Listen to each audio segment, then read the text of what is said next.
በልቤ ላይ ጸጸት ሐዘን ዘርተሽብኝ ከእንቅልፌ ስነቃን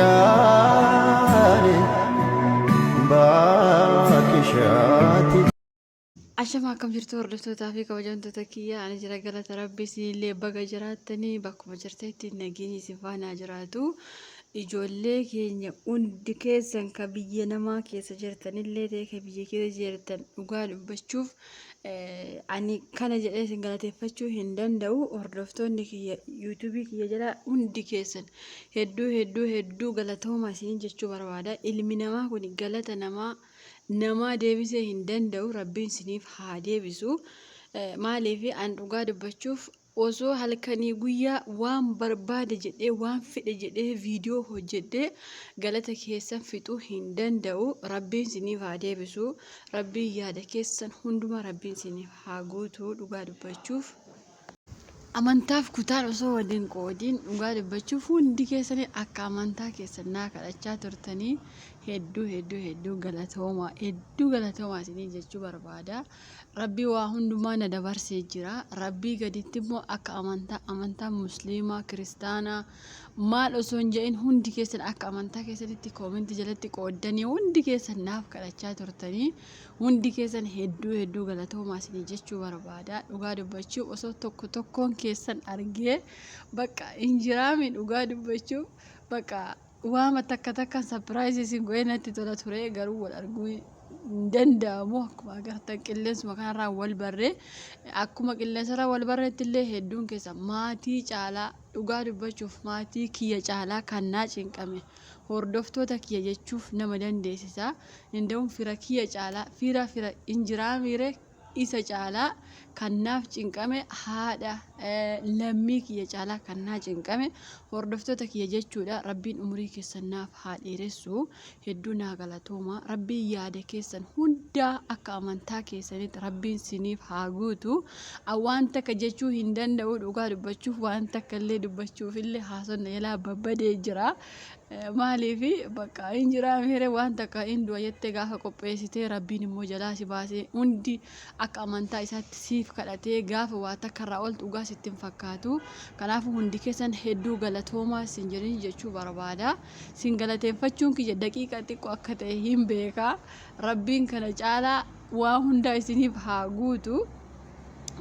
Baay'een keessanii hin kijibdaa akka jettanillee hin jirtan tokko koomentii jalatti hin kijibdaa yoo dhugaa taate viidiyoo jaartii sanaaf waraabii fidii kan naan jettan fa'aa ni jirtanii inni rakkoo hin qabu. Ani akkuma na beektanii yuutuubii kiyya ajandaa yoo barbaade ajandaa adda hojjedhe yuutuubii kiyya guddifachuu hin danda'a hin beektanii baay'een keessan hin sobdaa yuutuubii waan baay'ee jira. Ani isaanii warra akkas jettu illee hin qabamne ani maaliif yoo dhugaa ta'e jaartii caccabde sana viidiyoo ishee fidii kan naan jeesne isinitti sin aaru garuu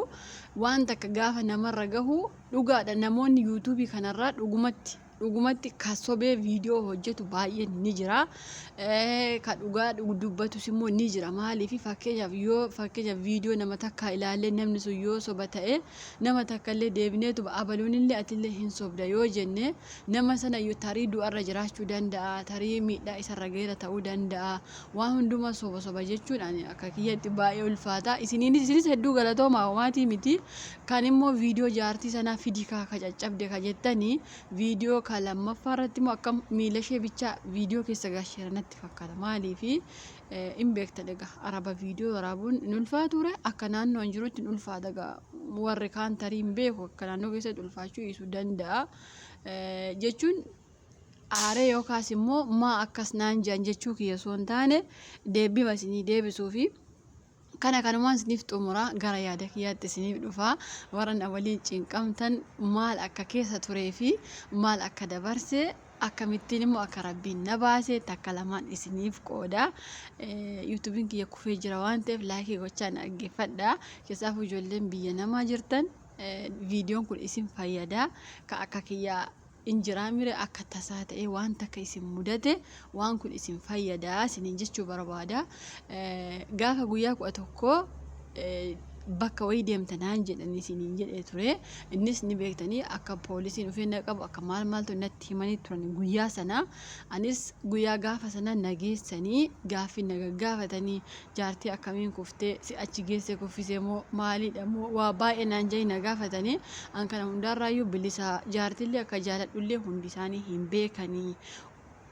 Jaartii kuffisuuti miti ani osoo bakka jaartiin sun kufte soo argee dura ishee darbee kakuudha jedhee garuu akkuma beektan egaa biyya namaa kana keessatti kakattee maal taate rabbiin kiyya akkas naa godhuu naa ajjeesuu uumaan kiyya maaliin naman baasu anis kana hundaa waan hin beekuuf hin iyyines kana ta'a sana ta'as hin jenne dhugumatti suma dhugumaa rabbiin jiru itti haasa'ee isin baay'een keessas rabbiin dhugaa kee haa baasu yeroo takka maal isinitti fakkaata dhugaa hin dhokate jenna malee yeroo tokko hin dhokatu hinuma baha dhugaan kun jechuudha dhugaa rabbii baay'ee takka na ajaa'ibe ennaa namichi gaafa achi nageessanii ilmi ishee kun dura isinitti mira mitiire deebitee hin galtuu mana hi'aa taa'uu qabdi malee amma haati kiyya afaan hiikkatutti jedhee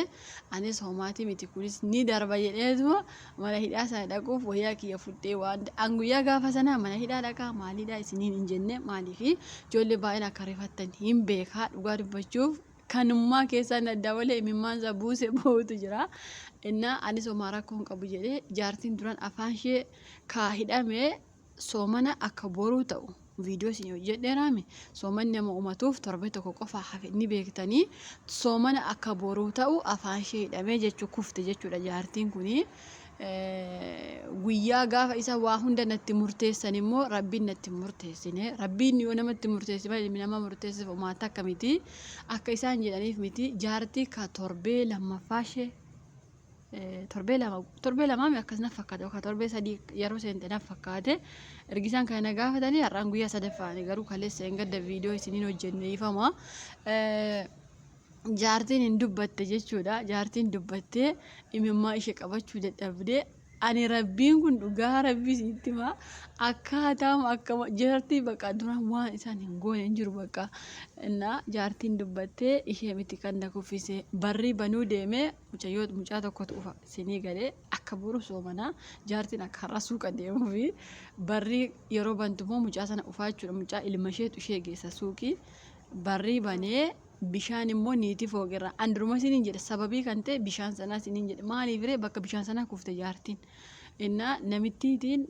anis immoo namitti gaafa isiniin jedhee mire namittiin eeyyen bishaan natu banee kan isheen jette bishaan jaartiin barrii banee bakka sana viidiyoo isinii waraaba akkaataa kamiin akka isaan ammallee caccabsanii kaarra sirreeffachaa oolanii bishaan cufuuf jedhee yeroo achi darbu miila kiyya na dhahee lafti achumatti kufee of wallaalee jetteen jaartiin akkamitti akka kuftellee takka lamaan himattee sa'aatii kam akka kaate salaata salaattee barrii sana banuu akka dhaqxe ofii mashee takka lamaan himattee jechuudha yeroo sana innaa baay'een isaanii rifatanii dhiifama naan jedhanii dhiifama homaa rakkootii miti haadha keenya waan taateefi waan kana siin jenne malee waan isaan naan jedhani ani dhugaa dubbachuuf yoo isinitti hime inkijibdaa jechuu dandeessani waan isaan naan jedhan an dhugaa dubbachuuf kan namni nama arrabsurra kan abbaan of arrabsuu isa jedhan sana isinii galee dhugaa dubbachuuf jecha isaan guyyaa sana bulanii na arrabsan biyya arabaa kana keessa taa'u miti biyya arabaa kama jam galgalee ilaaf ilmi namaa dhugaa rabbi ennaa kun hoomaatii miti ani arrafamuu kiyyatti hin aarrellee gaafa sanallee maaliifi haadha isaaniitiin beekaa waa'ee haadha hinuma beeknaa garuu immoo naa hubachuu didani anillee kana xiqqoo maa naa hubachuu didanii osoo akkanatti jaarsaaf jaartii waliin rakkadhu akkamitti akkas jedhanii ka jedhama illee aaree baqa du'uu kiyya naa wayya mana kanaa ba'uu manna du'uuduma kiyya naa wayya atoo akkatti jaaladhu akkas naan jedhu ka jedhama illee yeroo sana aaree keessa galee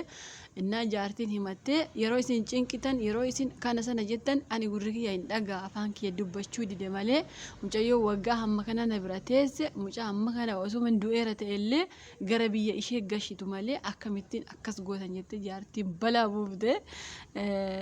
jaartiin baqaa hin boosse jilba isheetti kufaa jilba ishee qabadhaa dhiifama jedhaa jetteeni intalli ka hangafaa tokko jirti dhiifama itti natti fiigdee nallaa rakkoon qabachuma xaaphu jedheenillee achuma xaaphu rakkoo hin qabu isin kannaan jettan mana hidhaa deemiidha haga haati keenya fayyitu yoo haati keenya duute nutuu beekna akkasnaan jedhani beeki haati keenya yoo duute nutuu poolisiin barbaannu haga haati keenya fayyitu immoo achi taa'is akkas jedhan isaanii anis kun somaa miti jedhee jaartiin kana hundaayinumaan dhagaa yeroo isin akkas jettanii jettee boosee jaartiin na ammattee akkamittiin akkas gootu ka rabbii biraa ufte yoo fakkeenyaaf waraqaan rabbii biraa bakka guyyaan kee har'aa jedhee waraqaan kiyya yoo naa ergame akkamittiin isin immoo hin ajjeeftuu yoosuman du'eera ta'ellee itti jaartiin balaatti buufte jechuudha guyyaa gaafa sanaa kaleessa malee hin oolle har'aan sadaffaa ni beektanii gaafa guyyaa 11 dhaqasiniin jee ture gaafa dura rabbiin illee gaafa malee afaan hiikkatte jaartiin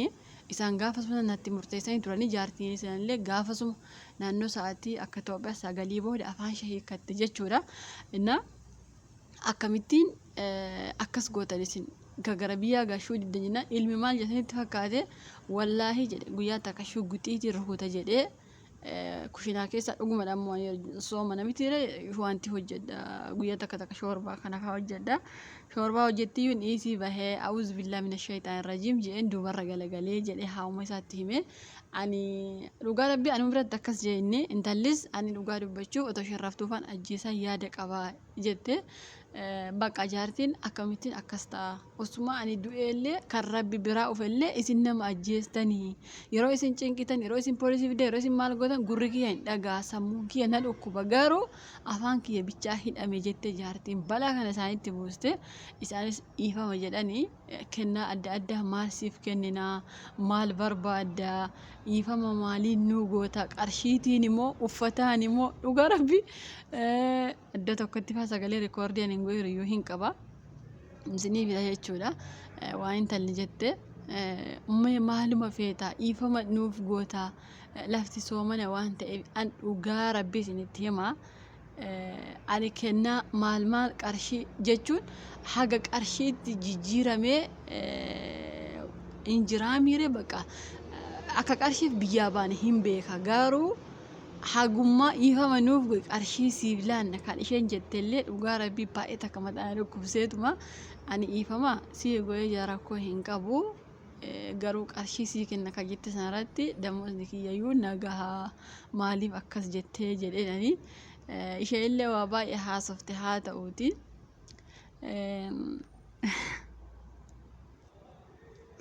dhugaa rabbii guyyaa gaafa sanaa ani jechuun ka gaafa jaartiin kufte caalaa karifadhe guyyaa gaafa sanaati ka gaafa guyyaa 11 sanaa indagadhu yoomillee tana indagadhu anaaf akka seenaatti taa'ee hafaa guyyaan sun darbee jira garuu akka seenaatti naaf taa'ee biyya arabaa maal akka ta'ee fi maaliin akka inni na mudate maal akka narra gahe umarratti ergi waa hunda xumuree baqa gara biyya kiyyaa gala jedhee waan kun natti dhufee ani dhugaa rabbii garuu galanni kan rabbiiti lubbuun kiyya ooluuf iyyuu hedduu takka gammadaa jechuun du'a oollaa yookaas immoo addunyaa kana irratti hafnaaf osoo hin taane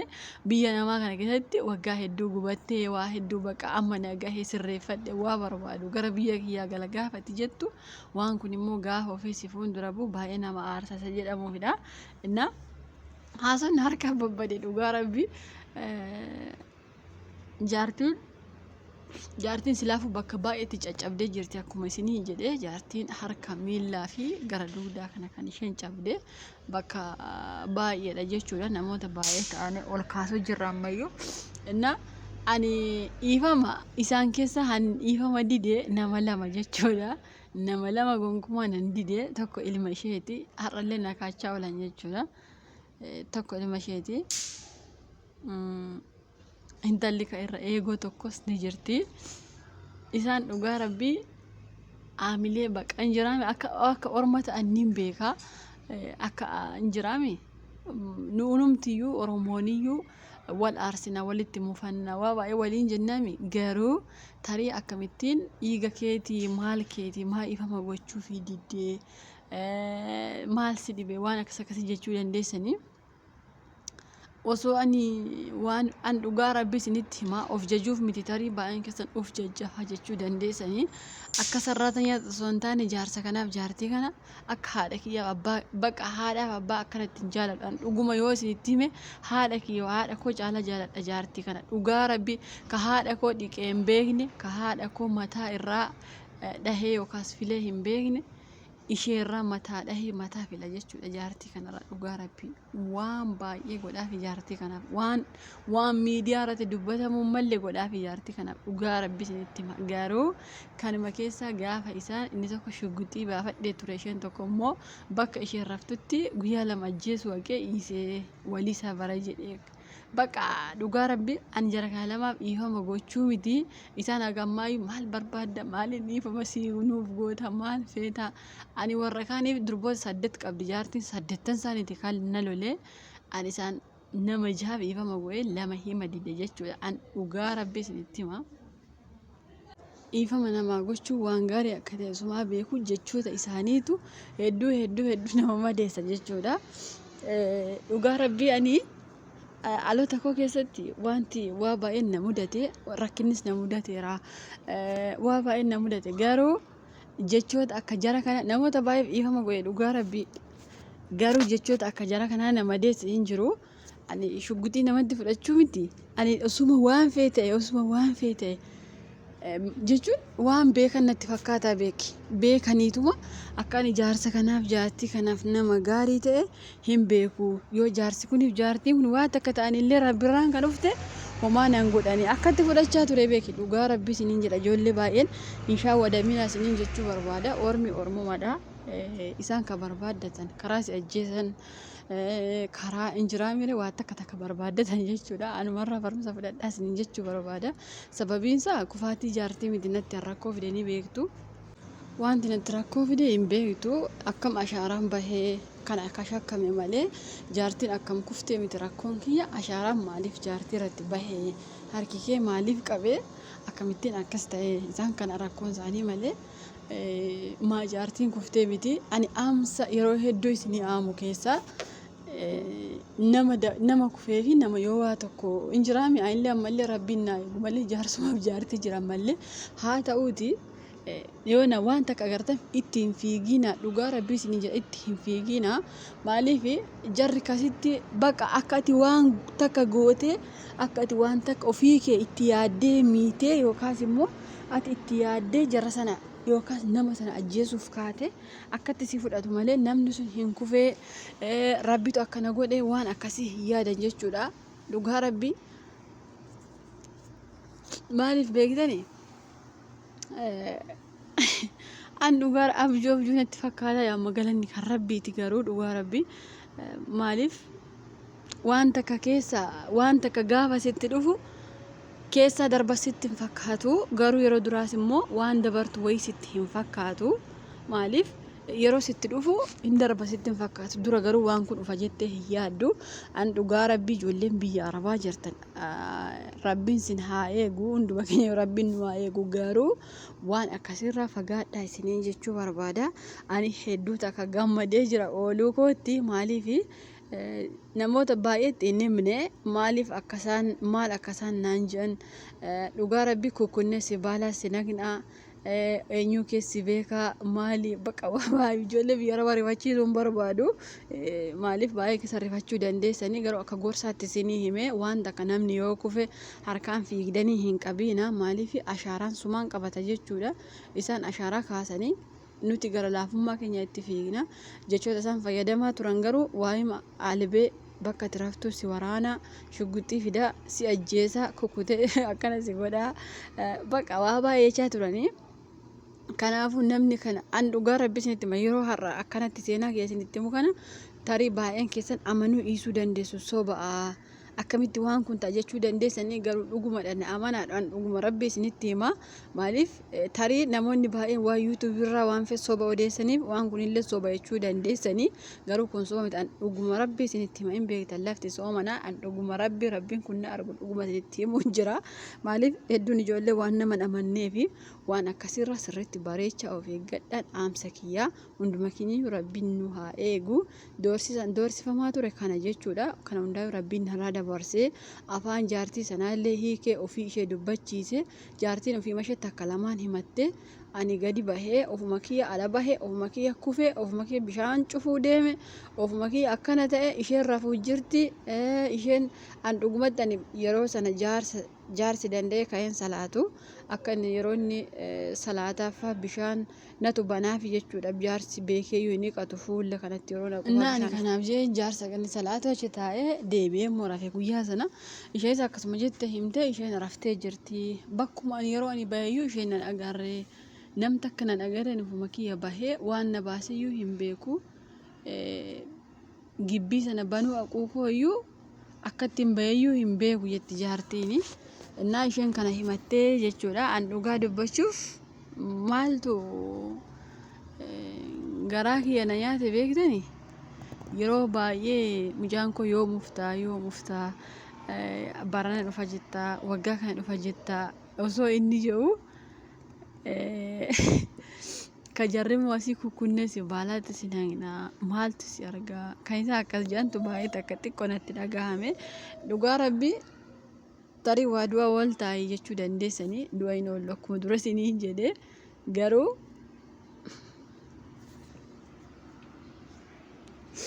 akkaataatti du'an sanatti hin ulfaata. Ani yeroo ijoolleen kushiina arabaa keessaa arabni akkas nu goote akkasittiin abaluu ajjeeftee abaluu ciccite maal ta'e jedhanii faa seenaa himatan waan soba wayii natti fakkaata. Dhugaa rabbi innaa akkasii rabbiin narra dabarsee jira. Farra isinitti dhufu daba waan takka isinitti dhufu rabbi isinirraa haa dabarsu isinillee isiniin jechuu barbaada. Hedduu isin jaaladha hedduu isin kabaja. Amma fayyaa kiyyaa nagaa kootii galanni kan rabbiiti. Isinis akkuma isiniin jedhee rabbii gaditti akka amantaa keessanitti kadhatee kan na oolchu isinii hedduu naa galatooma isiniin jechuu barbaada. Kana booda viidiyoolee deddeebi'ee hin hojjedha. Ijoollee baay'een seenaa akkana biraa qabdan hin beeka. Seenaan keessan baay'inaan hin jira. Namoonni maal taate baddee maaliif seenaa kiyyan fidduu ka jettanillee ni jirtan jechuudha. Maal akka ta'e viidiyoo hojjedhee ture isinillee narraa dhiifama. Viidiyoo kana booda seenaa keessan hunda keessaniyyuu kan na bira jiru isiniif hojjedha. Galanni kan rabbiiti amma deebi'ee jira. Rabbiin farra kana narraa dabarse isinirraallee rakkoo isinitti dhuftu rabbi akkanuma isinirraa haa dabarsu jechuu barbaada. Dhugaa rabbi maaliif tarii maa gammaddee lubbuun kee ooluu waan guddaa jechuu dandeessanii wanti addunyaa kanarraa haga har'aatti na gammachiise yoo jiraate jaartiin kun afaan ishee hiikkattee dubbachuutti hedduu wanti na gammachiise kanuma isin jechuu barbaada. Hordoftootaa fi kabajamtoota kiyyaa hedduu takka isin jaaladha. Haga sagantaa biraatti walitti deebinutti turtii gaarii naaf qabaadha. Viidiyoo keessa warri seenaa na biraa qabdan kana booda deebi'ee isin hojjedha. Galatooma.